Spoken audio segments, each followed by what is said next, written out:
Key takeaway. Judicial independence and efficiency are critical for a functioning justice system, yet both are lacking in Nigeria. Chapter 6. Prisons, Punishment over Rehabilitation. In this chapter, Farotimi explores Nigeria's prison system, describing it as overcrowded, underfunded, and punitive rather than rehabilitative. He highlights the plight of awaiting trial inmates, many of whom languish in prison for years without a court hearing. Key takeaway. Nigeria's prisons fail to rehabilitate offenders, perpetuating cycles of crime and injustice.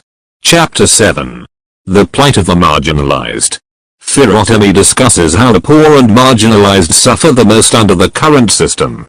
He explains how wealth and influence can buy justice, while the less privileged are left to face the full brunt of the system's inadequacies. Key takeaway. The Nigerian justice system disproportionately targets and penalizes the poor.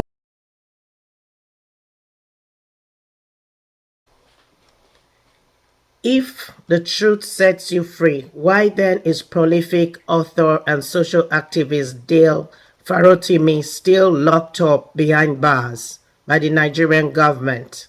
The man himself wrote in his Instagram, "They are trying to silence me." I have included that at the end of this video.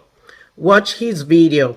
He wrote about Nigeria and its criminal justice system. And people, especially the government and the police force, do not want this story to air.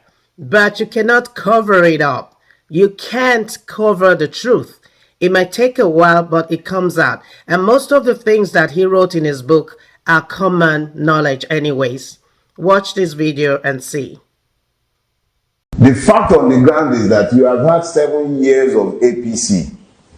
It has destroyed Nigeria. I have had occasion to say this long before I joined the fray on anybody's part. That what I'm seeing before me is a country destroyed beyond repairs.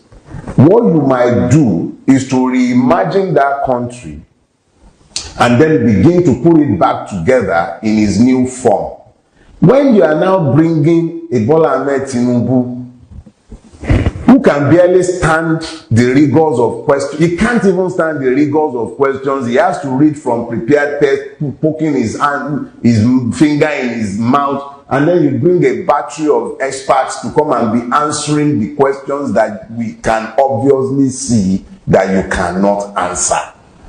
So we're now talking about a presidency again, not a president.